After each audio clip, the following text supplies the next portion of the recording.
Bien, vamos a ver entonces la clase de cardiología 3 o los temas de cardiología 3. Uno de ellos es fiebre reumática. Sobre fiebre reumática han preguntado también relativamente, y de esto tenemos que comentar varias cosas. Primero, que es una enfermedad inflamatoria, es una enfermedad autoinflamatoria desencadenada por un agente infeccioso. Perdón, ¿cuál es el agente infeccioso? Estreptococo beta hemolítico del grupo A. ¿Dónde se ubica el agente infeccioso para que desencadene este problema inmune? En la garganta.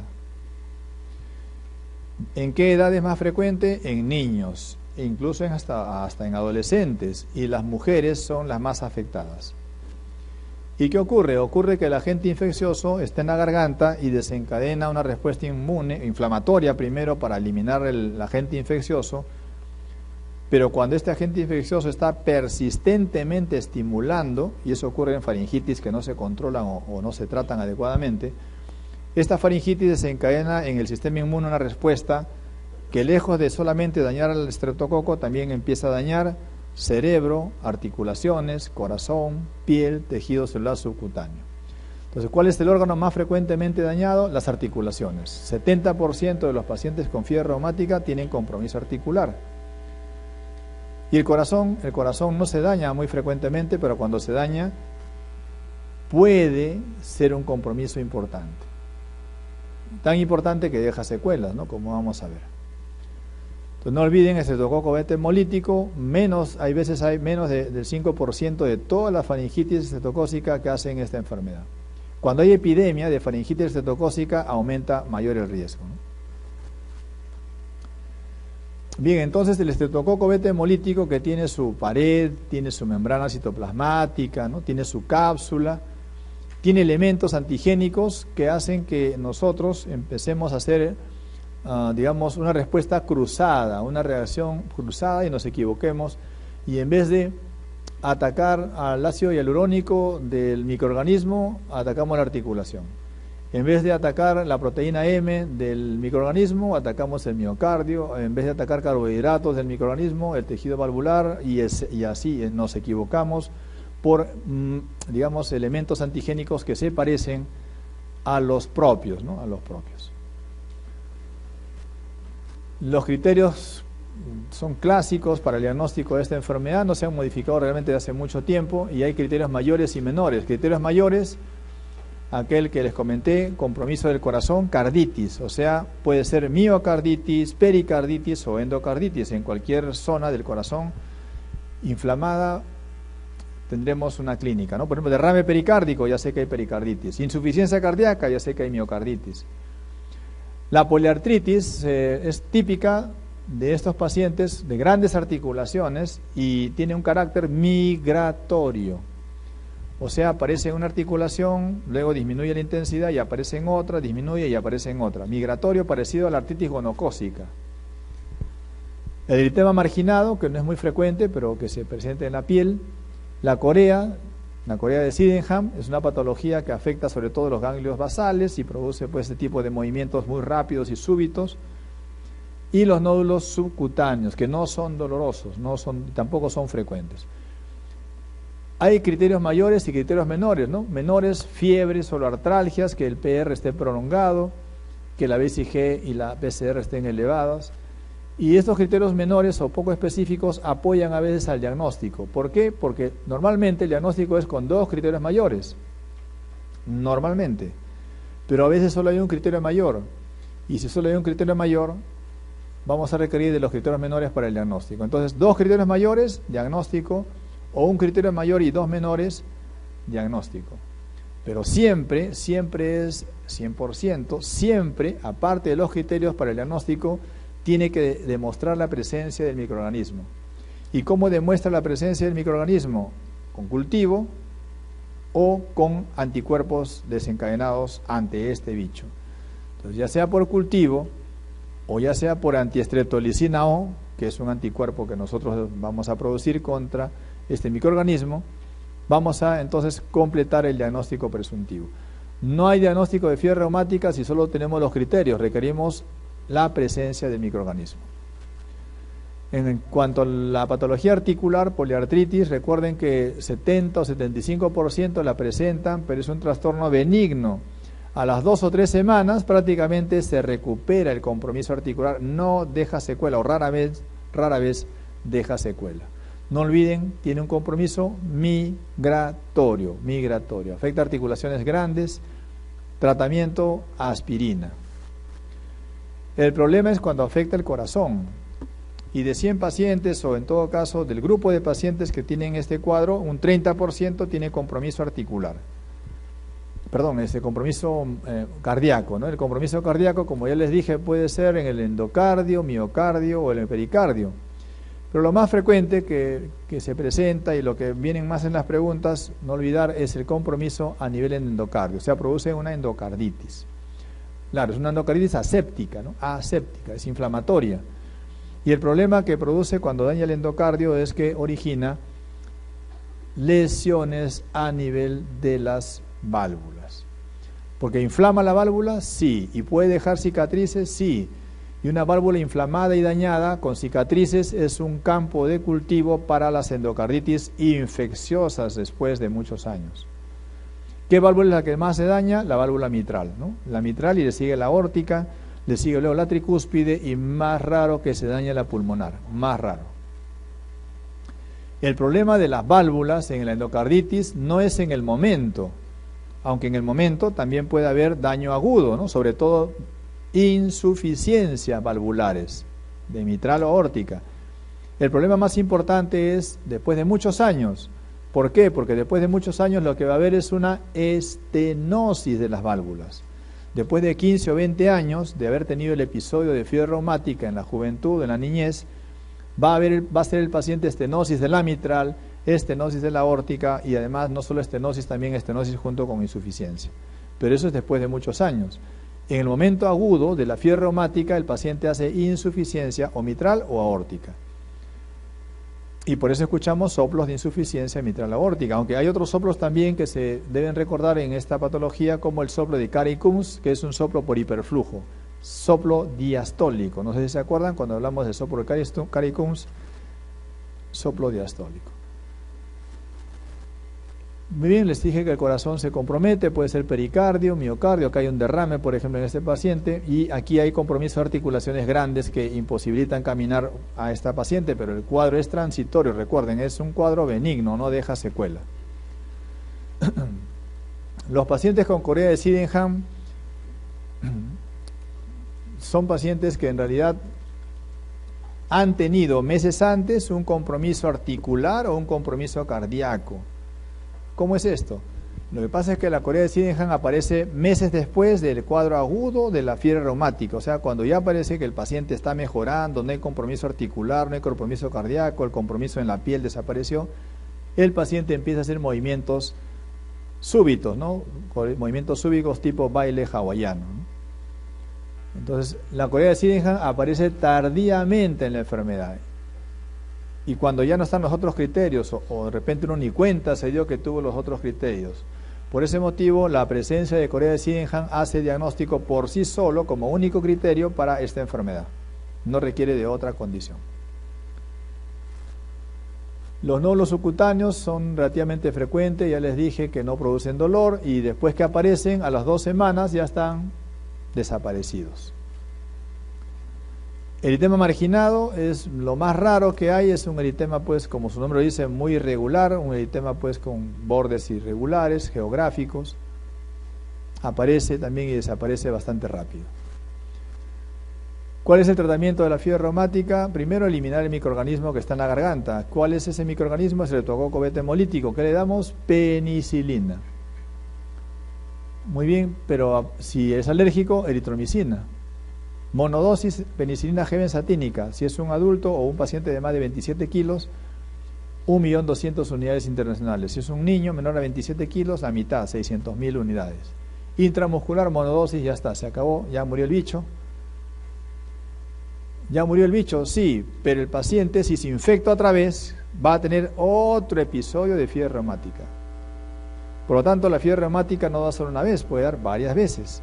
Y cada vez que dé, ¿qué va a dañar probablemente? el corazón. Y cada vez que dañe, el riesgo de daño del corazón. Así que hay que evitar que aparezca otra vez. Para evitar que aparezca otra vez, hacemos la profilaxis secundaria de la fiebre reumática. Muy bien, ¿y cómo hacemos la profilaxis de la fiebre reumática? Bueno, hay que evitar que el microorganismo aparezca en la garganta otra vez. ¿Y cómo hacemos que no aparezca en la garganta otra vez? Penicilina benzatínica, 1.200.000 unidades internacionales por mes. Y aquí viene el problema. ¿Cuánto tiempo vamos a seguir así con esta penicilina durante el mes? ¿Cuánto tiempo? Depende. Si el paciente tiene fiebre reumática, tuvo fiebre reumática, pero no comprometió el corazón, porque puede que no lo haya hecho, la profilaxis solamente será 5 años o hasta que el paciente cumpla 21. O lo que llegue primero, como dice acá, ¿no? Si el paciente tuvo fiebre reumática, pero comprometió el corazón, pero no dejó secuelas, aún comprometiendo el corazón, el tratamiento profiláctico, o sea, una ampolla de 1.200.000 al mes, tendrá que ser durante 10 años o hasta que cumpla 21 años del paciente, o lo que llegue primero. Si el paciente tuvo fiebre reumática con compromiso del corazón y dejó en el momento agudo, dejó secuela, cosa que no es frecuente pero puede ocurrir, entonces el tratamiento será mínimo 10 años hasta más o menos los 40 años. Y algunos recomiendan mejor de por vida. Entonces, como ven, en la profilaxis de la fiebre reumática es de acuerdo al daño que se ha mostrado y la idea es evitar que aparezca otra vez porque cada vez que aparece hay más riesgo de daño cardíaco. Entonces, cuando aparece por primera vez la fiebre reumática, o segunda o tercera vez, pero cuando aparece el brote de fiebre reumática hay que bajar la inflamación y eso se hace con aspirina. Frecuentemente con aspirina, y me estoy refiriendo a la artritis propiamente, ¿no? La aspirina va bastante bien, y cuando hay compromiso del corazón, también la aspirina es un fármaco muy bueno, excepto que el compromiso sea muy importante, muy grave, hay que agregar corticoides previamente al uso de aspirina. Si tenemos corea, fenobarbital o haloperidol, y no olviden siempre usar antibiótico, ¿no? La penicilina benzatínica siempre tiene que utilizarse, siempre. Monodosis, ¿no? Monodosis. El pronóstico de esta enfermedad es, en una palabra, bueno. Pronóstico bueno. Dejan pocas secuelas. Del 30% de pacientes que tienen compromiso cardíaco, menos del 5% tienen un compromiso importante del corazón. O sea, digamos que no es tan importante o no tan frecuente como podríamos pensar, pero sí hay problemas secuelares que no se ven en el momento, se ven después de muchos años. Muy bien, la artritis y la corea tienen mejor pronóstico, no dejan secuela prácticamente. Lo que sí podría dejar secuela es el compromiso cardíaco. No olviden que la antiestreptolicina O se normaliza después de 4 a 6 meses, así que no se estresen mucho cuando hay anticuerpos elevados. Si no hay clínica, no hay problema. Han preguntado, los siguientes son criterios mayores de la fiebre reumática, excepto, ¿cuál no es criterio mayor de la fiebre reumática? Eso que está acá.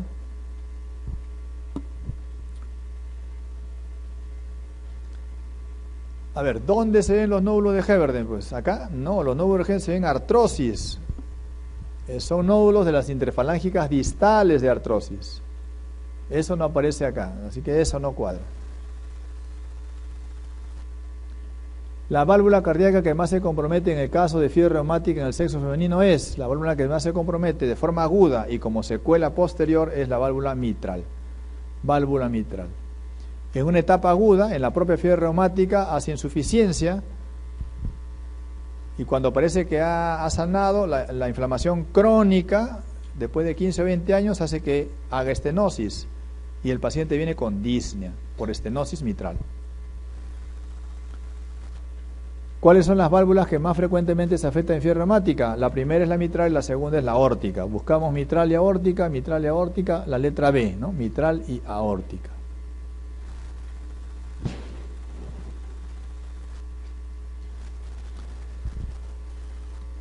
Bien, ¿por qué hemos estudiado fiebre reumática previamente antes de endocarditis? Porque la secuela del daño de la válvula en fiebre reumática es un factor de riesgo, como vamos a ver, para endocarditis infecciosa.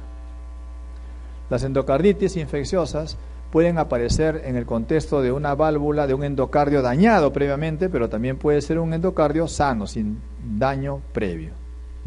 Como su nombre lo dice, se producen por un agente infeccioso. Puede ser una bacteria, puede ser un hongo. Esta patología afecta entonces la superficie interna, no solo de las válvulas, sino también del corazón, y también puede complicar la arteria. Y si complica la pared interna de la arteria, se llama endoarteritis infecciosa, ¿no? Endoarteritis infecciosa. Una endoarteritis infecciosa puede debilitar la pared de las arterias de la arteria aorta, y causar ¿qué cosa? Un aneurisma micótico. Esta enfermedad es más frecuente en varones, es más frecuente en varones, y la válvula que se daña más es la aórtica, ¿no? La aórtica, más frecuente en varones y más frecuente dañando la válvula aórtica. Hay varias formas clínicas de endocarditis, la forma aguda, subaguda y crónica, ¿no? Como les decía, si no me dicen qué forma es, si no me dicen qué clínica es, debe ser aguda. Y cuando me dicen que hay una endocarditis aguda, el microorganismo más frecuente debe ser Staphylococcus aureus, sin duda. Si es subaguda, Streptococcus viridans, y si es crónica, eso depende de cada realidad, pero en nuestro medio, hongos y brucelas sobre todo. Estamos hablando de endocarditis, pero de válvulas nativas, o sea, válvulas que no lo ha tocado un cirujano, ¿no? O sea, que son válvulas como la que tenemos ahorita nosotros, ¿no? Salvo porque alguien tenga una válvula protésica, que también puede ser. Pero ¿qué pasa si el paciente tiene válvula protésica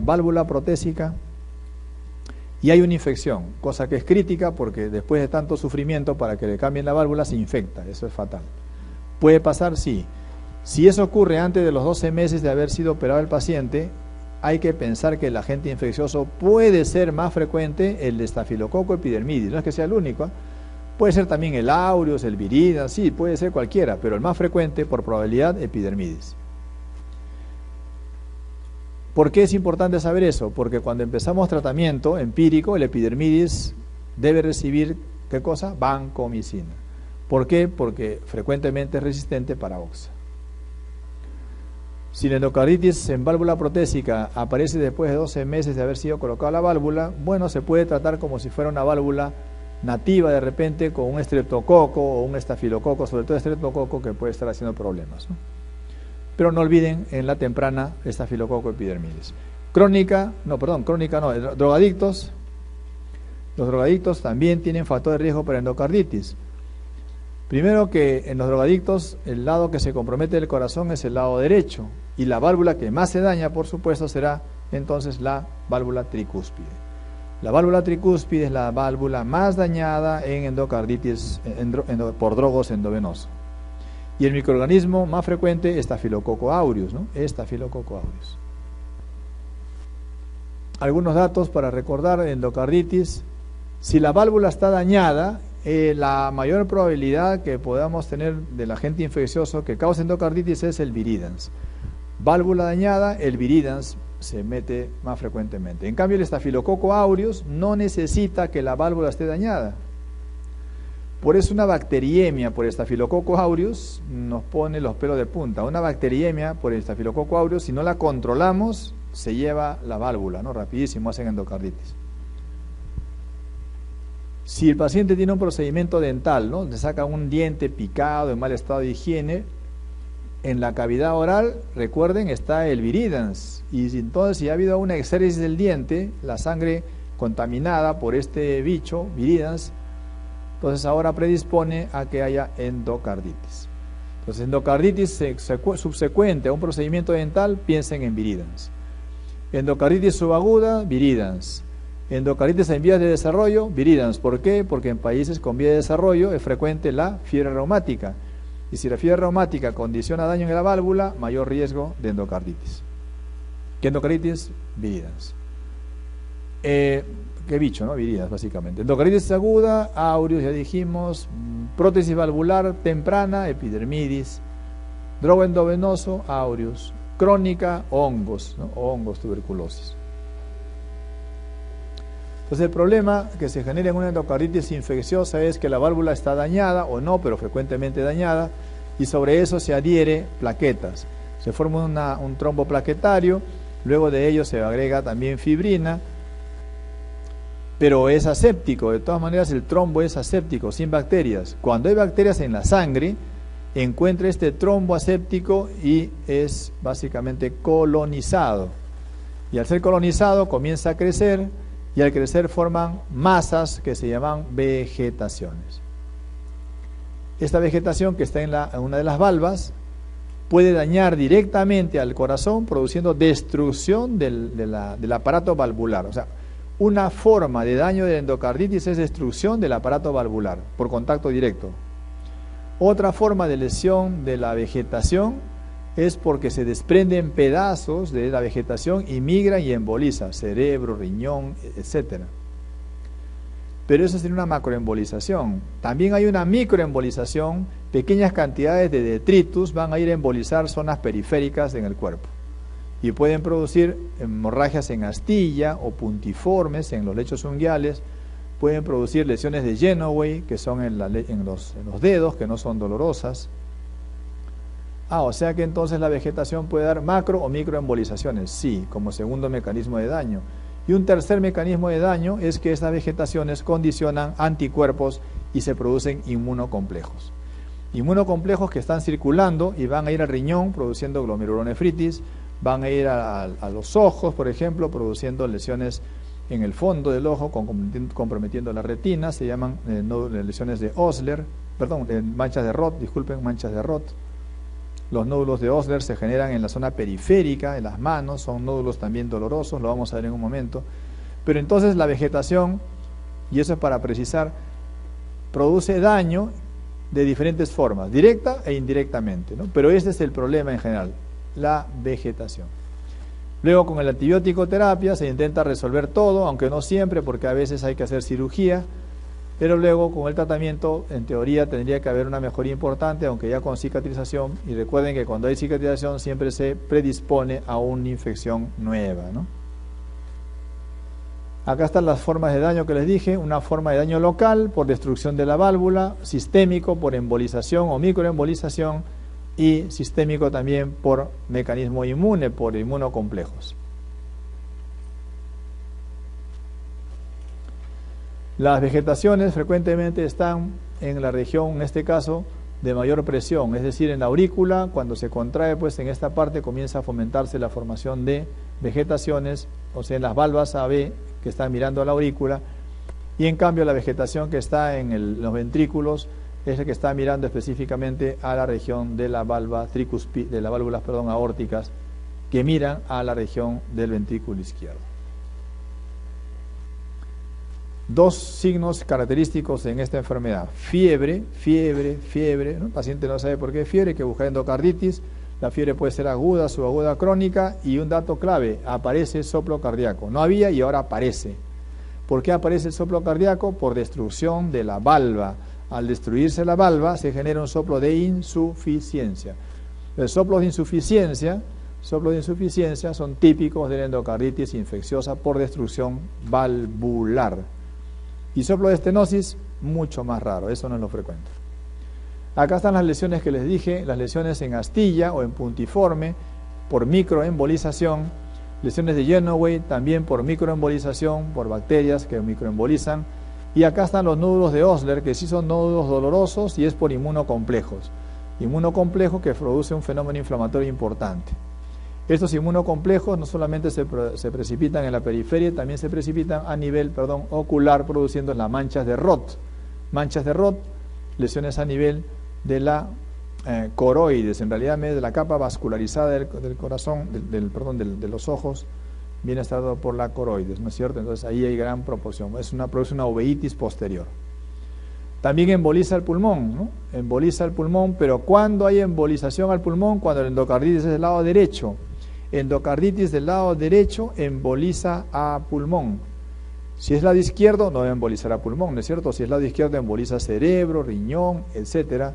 Si es lado derecho, embolización pulmonar, que dejan grandes masas que se necrosan en el centro. También entonces hay que recordar que el cerebro puede estar embolizado, eso ocurre cuando hay endocarditis izquierda. El riñón también. Ahora, el riñón puede dañarse de dos formas. Una forma por embolización, émbolos hacia el riñón, pero también por glomerulonefritis, o sea, por mecanismo inmune, por depósito de inmunocomplejos. Todo paciente con endocarditis infecciosa siempre debe tener BCG elevado, siempre. Si no está elevado la BCG, duden el diagnóstico. BCG por encima de 80, de 100, de 110, es lo típico en una endocarditis infecciosa. Además, como es una enfermedad autoinflamatoria, vamos a tener factor reumatoideo positivo, vamos a tener complemento C3 o C4 bajo, sobre todo C3, complemento C3 bajo, factor reumatoideo positivo en un 50% de los pacientes. Si la vegetación crece mucho más, pueden haber masas, y a veces el paciente ya no tiene la infección, ya recibió antibiótico, cultivo negativo, pero quedó la masa. Por esta masa el paciente tiene que ser sometido a cirugía, porque si no, esta masa emboliza. Entonces, solamente le comento para precisar que la antibiótico terapia es muy importante, pero muy frecuentemente se requiere tratamiento quirúrgico para complementar el manejo. Los criterios para esta enfermedad, es decir, se han postulado algunos elementos que son necesarios para un diagnóstico certero. Claro, un diagnóstico certero sería pues operar al paciente, sacar la vegetación, cortarlo y ya está, endocarditis, ¿no? Pero eso es un gold estándar ultra invasivo, eso no se hace. ¿Y qué se hace? Se hace evaluación a través de scores diagnósticos que consideran criterios mayores o criterios menores. Criterio mayor, presencia de microorganismo en el cultivo y presencia de daño en el corazón. Para demostrar que realmente ese microorganismo es el que pienso que está dañando, necesito dos hemocultivos positivos. Cuando el germen es un germen frecuente que produce el problema, Staphylococcus aureus, Streptococcus viridans, pero si es un germen poco frecuente, requiero 3 hemocultivos. Bien, ya tengo el criterio mayor, hemocultivo. ¿Cuál es el otro criterio? El otro criterio mayor es evaluación del ecocardiograma para ver lesiones características. ¿Qué lesiones características de endocarditis? Vegetación. Puede que no haya vegetación. ¿Qué puede haber? Masa. Ya no hay masa, absceso. No hay absceso, dehiscencia de prótesis. Cuando es una prótesis bacteriana, valvular, una dehiscencia de prótesis también indica lesión importante. A veces en el ecocardiograma también se detecta regurgitación que antes no había, una nueva regurgitación. ¿Qué traduce eso? Destrucción de la válvula por endocarditis, así que también es un criterio actualmente. Para el diagnóstico de endocarditis se requiere 2 criterios mayores, ya está, acá están los 2, pero no siempre se encuentran los 2. A veces se encuentra un solo criterio mayor y por eso se hace, digamos, la búsqueda y se trata de identificar de los criterios menores. ¿Cuáles son los criterios menores? Que el paciente tenga riesgo para hacer endocarditis. ¿Cuándo tendría riesgo para hacer endocarditis? Cuando la válvula está dañada previamente. ¿Y cuándo ocurre eso? Si ha tenido fiebre reumática, por ejemplo. Si hay fiebre de 38 o más, si hay fenómenos vasculares, ¿no? Lo que les había dicho, fenómenos vasculares de embolización, lesiones de Genoway, manchas en astilla, hemorragias en astilla, puntiforme, pero también fenómenos inmunológicos. ¿Qué fenómenos inmunológicos podemos encontrar? Glomerulonefritis, nódulos de Osler en las manos, en los pies, manchas de Roth en el fondo de ojo. Y el factor reumatoideo habíamos dicho que puede estar 50% positivo en una endocarditis infecciosa, ¿no? El complemento sérico también está disminuido y es un dato que apoyaría un fenómeno inmunológico. Hay pruebas microbiológicas que son criterios menores. ¿Cuál? Cuando en vez de tener 2 hemocultivos positivos, tengo un solo hemocultivo positivo. Por ejemplo, ¿no? Es un criterio menor. Por cierto, no siempre salen los cultivos positivos en estas pruebas. Hay agentes infecciosos que estando presente no crecen en medios convencionales. Por ejemplo, la Coxiella no requiere crecer para el diagnóstico de endocarditis, porque no va a crecer, que se utilice en ella la identificación de anticuerpos o algún otro elemento para su diagnóstico, pero no crecimiento en sí, ¿no? Por ejemplo, de un bicho que va a ser pues ausencia en los cultivos y aún así es una endocarditis infecciosa. Bien, entonces le decía, prueba microbiológica como criterio menor, solo si en vez de tener 3 criterios tiene solo 1 o 2, y en vez de tener 2 solo tiene 1, ¿no? Ya a la actualidad, hace 3 o 4 años que no se utiliza o no se considera a un hallazgo ecocardiográfico que no cumpla los previos que hemos comentado, que no cumpla estos, pero que tenga algún otro hallazgo que sea un criterio menor. Actualmente ya no hay criterio menor al evaluar ecocardiograma. Muy bien, tengo un solo criterio mayor, ya, si tengo 3 menores, diagnóstico bastante certero de endocarditis. No tengo ningún criterio mayor, entonces si tengo 5 criterios menores, hallazgo también muy importante para pensar en endocarditis. No olviden, endocarditis aguda, estafilococo aureus, subaguda, viridans, crónica, hongo TB brucella. La endocarditis infecciosa es una emergencia médica y como emergencia médica uno tiene que actuar pronto, así que si piensa que un paciente tiene endocarditis infecciosa, hoy empieza antibiótico, hoy empieza, no mañana, hoy día, pero hoy día empieza empíricamente. Por supuesto que le va a sacar sangre, va a pedir cultivo, todo eso va a demorar, pero empíricamente debe empezar. Y si usted piensa que es una endocarditis en válvula nativa, ¿qué bicho puede ser? No sé, de repente aureus, si es agudo, será subagudo, crónico, no sé, entonces le doy Peni con oxa. Peni con oxa cubre muy bien estafilococo aureus y streptococo viridans, ya está, que son los bichos más frecuentes. Pero le agrego gentamicina para potenciar, ¿no? Para potenciar a la penicilina. La gentamicina no está para actuar directamente contra el agente infeccioso, sino para potenciar a las penicilinas. Se usa solamente unos 5 o 7 días, 7 a 10 días se usa. En cambio, Peni con oxa, uno de los dos o los dos, depende de la sensibilidad, hay que utilizarla 4 semanas como mínimo. El tratamiento de endocarditis es 4 semanas endovenoso, pero en el caso de la genta solo se da entre 7 a 10 días, no más. Y si es alérgico a los betalactámicos, damos vancomicina con ciprofloxacina y recuerden también se puede agregar gentamicina. Gentamicina también potencia a la vancomicina. Entonces los aminoglucósidos están aquí solo para potenciar, no como agentes directos contra los agentes infecciosos. Si el paciente es un drogo endovenoso, empezamos con banco, frecuentemente hay estafilococo resistente a oxa, por eso empezamos con banco. Y si no pudiese ser banco, daptomicina. Daptomicina es el fármaco top contra el estafilococo meticilino resistente, pero no se usa habitualmente, ¿no?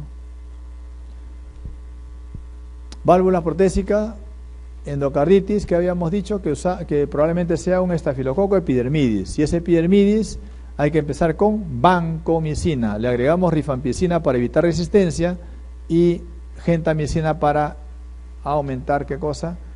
La actividad. La gentamicina va a producir sinergia sobre todo. Si la válvula protésica se infectó tardíamente, el manejo es como si fuera una válvula nativa. Si ya tiene más de 12 meses y aparece una endocarditis, manejo como válvula nativa. Ya tenemos el antibiótico, el antibiograma, el cultivo, la sensibilidad. Muy bien, entonces damos tratamiento según la sensibilidad.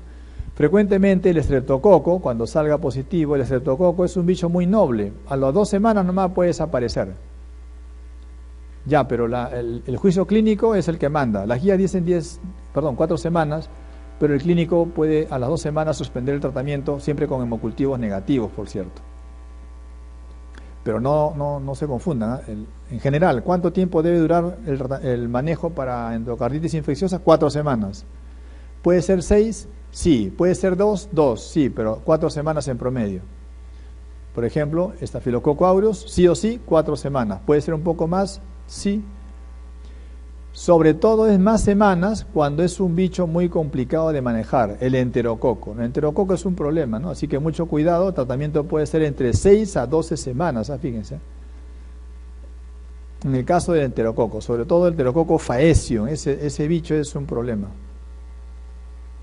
Entonces se completa el antibiótico terapia con evaluación de los cultivos. ¿Cuándo indicamos cirugía en los pacientes? La cirugía se indica cuando, por ejemplo, el paciente súbitamente hace disfunción, si tenía prótesis, disfunción protésica, si no tenía prótesis, súbitamente hace falla cardíaca. ¿Y por qué hacen falla cardíaca súbitamente? Porque se ha destruido la válvula. Si el paciente después de 10 días continúa con fiebre, los hemocultivos siguen positivos, entonces también es posible que requiera cirugía.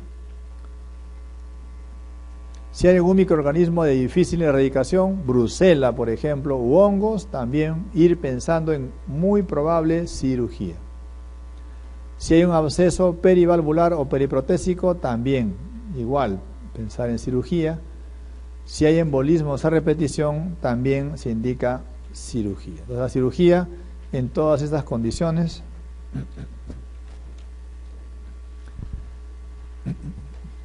Y se da profilaxis para endocarditis, o sea, ¿se puede dar antibiótico terapia para prevenir endocarditis? La respuesta es sí. ¿Y en qué circunstancia voy a prevenir endocarditis? Cuando le hacen el procedimiento dental a este paciente, a un paciente X, y le van a sacar o van a manipular la región periapical o gingival, o sea, no es simplemente que le van a hacer una limpieza dental, una profilaxis, no. Cuando es un procedimiento que involucre manipulación del diente o de la gingiva, ahí puede pasar que las bacterias de la cavidad oral se metan a la sangre y produzcan endocarditis. Ya, pero en ese caso pues no me lavo los dientes, porque cada vez que me cepillo de repente por ahí, pero no se trata de cepillar, se trata de manipulación un poco mayor a un simple cepillado. Ya, pero eso se va en todos los pacientes, no, solamente se tiene que tener en cuenta en aquellos pacientes, o sea, esto de acá es peligroso para aquellos pacientes que tienen riesgo de hacer endocarditis. ¿Y quiénes tienen riesgo de hacer endocarditis? Los que ya tuvieron anteriormente endocarditis. Los que tienen una válvula previa, por ejemplo, una válvula dañada previamente como la fiebre reumática, estos pacientes entonces tienen riesgo. Los que tienen prótesis valvulares también. Y otro gran grupo es aquel que tiene una cardiopatía cianótica tratada totalmente o tratada parcialmente. O sea, cardiopatía cianótica corregida totalmente o parcialmente. Esos tres grupos de pacientes tienen que tener profilaxis antibiótica cuando van a ser sometidos a este procedimiento dental. Hasta hace 8 años o 7 años se hacía profilaxis también a los pacientes que tenían que hacían endoscopía alta, endoscopía baja, broncoscopía, cistoscopía, pero se ha demostrado que en esos pacientes no se requiere utilizar profilaxis. Entonces, paciente con riesgo de endocarditis que va a ser sometido a un procedimiento dental debe usar profilaxis. ¿Qué antibiótico? Amoxi o ampicilina. Amoxi o ampi. 30 minutos antes, vía oral, suficiente. 2 gramos vía oral y ya está. No posterior, solamente 2 horas antes. 2 horas antes. Perdón, 30 minutos antes, 2 gramos antes. 2 gramos, 30 o 60 minutos antes, ¿no? Si es alérgico a los beta-lactámicos, bueno, si no puede usar ampi o amoxi, clindamicina. Clindamicina.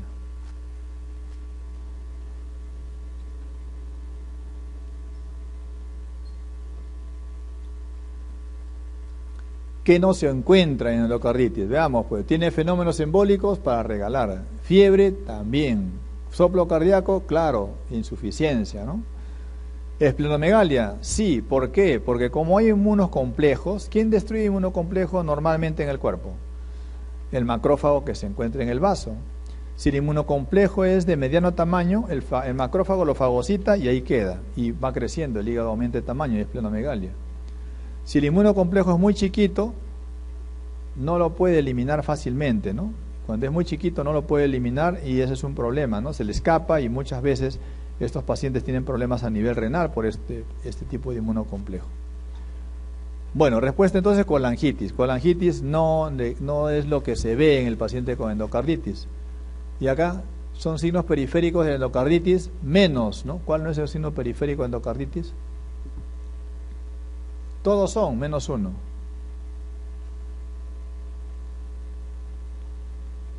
Hemorragias puntiformes o en astillas, sí, son fenómenos de microembolización. Manchas de Roth, lesión inmune a nivel ocular, por lesión inmunocomplejo. Nódulos de Osler, lesión inmune periféricamente en los dedos. Lesiones de Genoway, las lesiones de Genoway son por microembolización en los dedos. ¿Quién sobra? Eritema marginado, ¿dónde se ve? Lo acabamos de ver, fiebre reumática, ¿no? En fiebre reumática hay eritema marginado, no en esta enfermedad.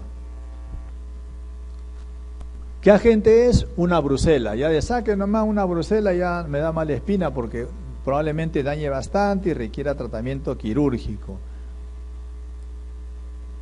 ¿Cuánto tiempo está recibiendo antibiótico terapia? Está recibiendo 3 semanas, o sea, ya pasó los 10 días y sigue con fiebre el paciente, sigue con problemas serios, a pesar de que está con antibiótico terapia adecuada. Encima hace insuficiencia cardíaca, disfunción valvular, entonces tiene 3 criterios para pensar en un tratamiento quirúrgico en el paciente. Bien, vamos a ver valvulopatías cardíacas ahora entonces. Recuerden que el examen más adecuado para el diagnóstico de valvulopatías, al menos en un primer momento, es el ecocardiograma. Sin embargo, se pueden utilizar otros exámenes auxiliares para el diagnóstico, ¿no? Por ejemplo, la ventriculografía o las aortografías.